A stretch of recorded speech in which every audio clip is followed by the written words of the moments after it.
तो खंड खंड पाखंड की तीसरी किस्त में आपका स्वागत है। हमें विश्वगुरु बनना है और हम बन भी जाएंगे, उसमें कोई दो राय भी नहीं है। हम सारे लोग मेहनत कर रहे हैं आजकल विश्वगुरु बनने के लिए। विश्वगुरु बनने के लिए हमें क्या चाहिए?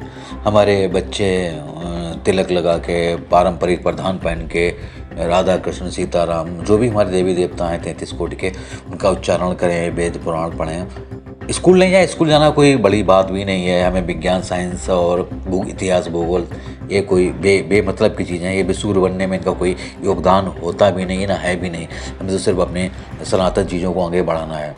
तो सारे लोगों की सारी कोशिशों में, विश्वगुरु बनने की कोशिशों में एक बच्चा भी है, वो रोल मॉडल भी है। वो तिलक लगा के अपना राधा कृष्ण जाप करता है, संतों से मिलता है, सनातन का प्रचार करता है। नाम है अभिनव अरोड़ा। ये मथुरा वृंदावन का बच्चा है। पहला मसला। दूसरा, वो संतों की भाषा क्या होनी चाहिए? संतों की भाषा क्या होनी चाहिए, खास तौर से बच्चों के लिए? क्या बच्चा कोई मूर्ख हो सकता है? कोई बड़ा संत जगत गुरु कोई किसी बच्चे को मूर्ख कह सकता है? बच्चे मूर्ख कभी नहीं होते हैं, वो नादान हो सकते हैं। उनकी अपनी मनोदशा हो सकती है, और मनोदशा किससे मतलब वो मनोरोगी नहीं है, वो उनका अपना खेल है, लीला, बाल लीला है। बाल लीला बच्चों की बाल लीला है, और वो अपने नादान हैं और अपनी तरह से चीज़ों को करते हैं। उन्हें बहुत ज़्यादा चीज़ों की समझ नहीं होती, देश समझ दुनिया की और मार्केट की तो बिल्कुल नहीं होती है। तो दूसरा मसला है। अब असली मुद्दे पे आते हैं। अभिनव अरोड़ा अपना धर्म का प्रचार कर रहे हैं, जैसा कि उनके बारे में उन्हें ट्रोल किया जा रहा है, और उन्होंने कहा कि वो स्कूल नहीं जा पा रहे हैं। ट्रोलिंग के बाद उनके अपने बयान थे, वो दूसरा मुद्दा है। विश्वगुरु बनने के लिए जो हमें योग्यता चाहिए, वो पूरी योग्यता उस बच्चे के पास है, और रोल मॉडल है, और उस बच्चे को हमें विश्वगुरु अगर बनना है, जैसा कि बड़ा प्रचारित हो रहा है कि हमें विश्वगुरु बनना है, विश्वगुरु बन के ही रहेंगे एनी हाउ, और हम बन भी जाएंगे, कोई दिक्कत नहीं है। लेकिन अभिनव अरोड़ा के नक्शे कदम पे हम अपने बच्चों को वैसे ही कराएं, स्कूल छोड़वा दें, और अपना जाप करके सनातन को प्रचार करें। और गुरुकुल है ही नहीं, हम बच्चों को गुरुकुल पढ़ाते भी नहीं हैं, क्योंकि वो कहते तो हम दूसरे के बच्चे गुरुकुल में जाएं, दूसरे के बच्चे करें, अपने मेरे बच्चे ना पढ़ें, मेरे बच्चे कॉन्वेंट पढ़ें, वो पढ़ाते भी हैं। खैर, वो मसला भी नहीं। तो अभिनव अरोड़ा ने वो जगत गुरु जी के गए कार्यक्रम में, और जगत गुरु ने उतार दिया। खैर ठीक है, उनका अपना मंच था, उन्होंने उतार दिया। बाद के उनके जो बयान है वो ये है कि वो बच्चा मूर्ख है। बच्चे कभी मूर्ख नहीं होते। और मथुरा वृंदावन का बच्चा तो मूर्ख हो ही नहीं सकता। अच्छा, मथुरा वृंदावन, राधा कृष्ण, कृष्ण राधा, बालक कृष्ण।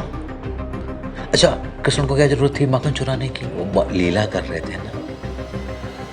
चीर हरण करने की क्या जरूरत थी? लीला तो कर रहे थे ना, वो सबको पता है। तो क्या हम कहेंगे वो अपराध, किसी के वस्त्र हरण करना, जो गोपियां नहा रही हैं उनके वस्त्र लेके आप उस पर चढ़ जाओ, पेड़ पे चढ़ जाओ और बांसुरी बजाओ, तो ये आपके समय में अपराध हो सकता, तब के समय अपराध नहीं था, वो लीला थी एक। और वो माखन चुराना, और वो माखन टैक्स जैसा कुछ, जैसा कि बाकी चीज़ें लोग कहते भी हैं। तो ये माखन टैक्स लेना, माखन चोरी करना, क्या चोर थे? क्या वो जेल गए थे माखन चोरी के अपराध में? तो क्या मूर्ख थे, या क्या कृष्ण को हम ऐसा कुछ कह सकते हैं, ऐसा कि कुछ उनके लिए गलत बोल सकते हैं, चोर बोल सकते हैं उनको? माखन चोर कहते हैं, वो प्यार से कहते हैं, प्यार से, कि वो माखन चोर। ऐसे में जो जगत गुरु हैं, एक बच्चे को, हम भी बच्चे रहे, अभी बच्चे रहे, कुछ ऐसी हरकतें कर देते हैं कि, और वो जो बच्चे हरकतें करते हैं वो लुभावनी होती हैं और दिल को सुकून देती हैं। बच्चा किसी का भी हो, जो बालपन पे जो भी करता है, वो बड़ा मोदित करने वाला, हर्षित करने वाला, सुकून देने वाला, खुश करने वाला होता है। और ये इससे दुनिया में बड़ा, अगर भगवान का कोई, हम लोग कहते हैं कि बच्चे भगवान का रूप होते हैं, तो वो अभिनव अरोड़ा भी भगवान का ही रूप है। वो मैच्योर नहीं है, वो सीख रहा है, कर रहा है, समझ रहा है।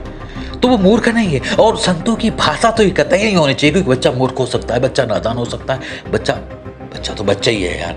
बच्चे को आप मूर्ख नहीं कह सकते हैं, और वो होता भी नहीं है। अब इन सब चीज़ों के पीछे असली मसला क्या है?